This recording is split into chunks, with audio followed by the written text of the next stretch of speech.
Hi guys. Hi guys, for today's video, babiyahe tayo ng Laguna to Manila, back and forth. Kasi kailangan ko magpakain ng fish, may bago tayong alagang mga isda. So nandito tayo ngayon sa may pet shop. Bumibili tayo ng automatic feeder para ma-install natin, para next time na mag-overnight ulit tayo, medyo magtatagal tayo. Yan.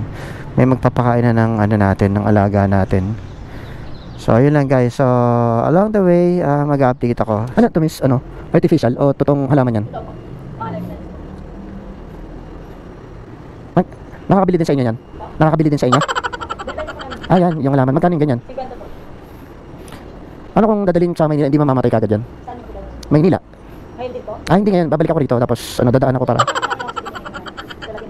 hindi siya lumalaki. Ganyan lang siya. Depende sir, pag naka-aquasoid, nalago yan. Naka? Aquasoid. Yung parang may pero kung ganyan lang. Ilang 1 month lang po ata yung nakabuti. 1 month lang. Kala ko yung nagtatagal. Gusto ko kasi yung matagal. Kasi gusto ko yung parang display. Talaga po yung pinaka-aquasoid. 1 month lang yung ganyan? 1 month. Malalag ka ngayon. Kapag naka-aquasoid sir, nalago siya. Wala kayo ibang halaman na yung pang matagalan? Natin sir, kita. Kailangan artificial na. Opo. Ayun. Saan? Ito.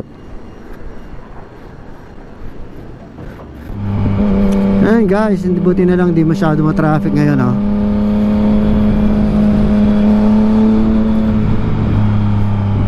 Last week medyo mas mabigat dito yung traffic.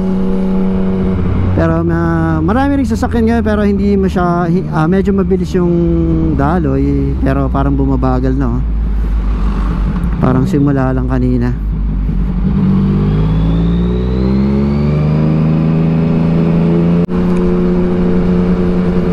So yun guys, nasa Susana Heights na tayo.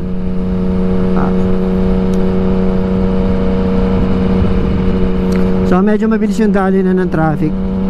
Mas okay. Okay guys, nasa Alabang na tayo. Tatawid na tayo ng Philinvest, tapos Star Mall na. Malapit na tayo.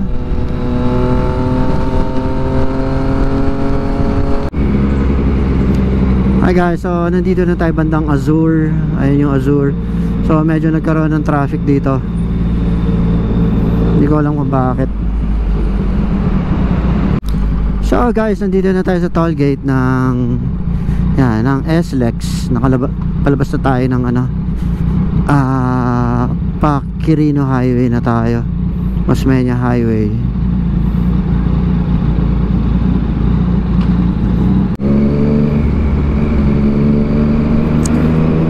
Nandito na tayo sa may Buendia guys. Tatawid tayo ng flyover. Tapos Osmeña Highway na tayo.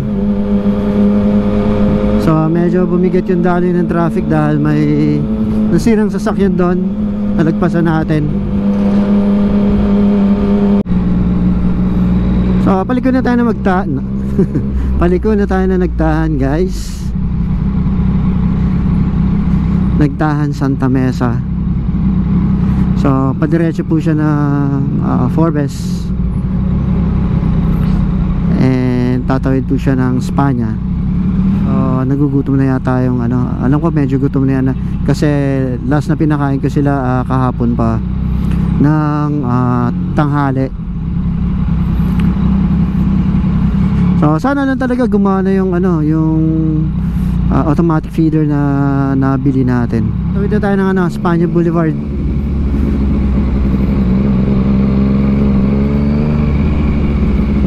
Okay guys, nandito na tayo sa may 5th Avenue. Tatawid tayo and mag-U-turn tayo. At nandun na tayo sa bahay namin. So mapapakain ko na yung aking mga bagong alaga. Yeah, see you there. Okay guys, so dumating na tayo dito sa may bahay. So ito yung sinasabi kong alaga namin na bago. 3 fish. So install ko na yung nabili kong automatic fish feeder. And then pakita ko sa inyo mamaya. So hindi ko na siya ikakabit na as in yung permanent. Lang, temporary lang para lang mapakain sila hanggang bukas. So pasensya na, hinihingal ako Okay, so pakita ko sa inyo mamaya. Okay guys, so napakain ko na sila. So, tinesting ko siya ng 2 beses. Natansya ko na rin kung gaano karami bawat pakain. So, sinet ko siya sa 12 hours kasi meron siyang 12 hours tsaka 24 hours. Sinet ko lang ng 12. Kasi 2 times ko lang siya pakainin a day. So, ayun. So, hindi man sila na paano. So, yan guys. So, yun lang. That's for today's vlog. Salamat sa pagsama. Thank you. See ya.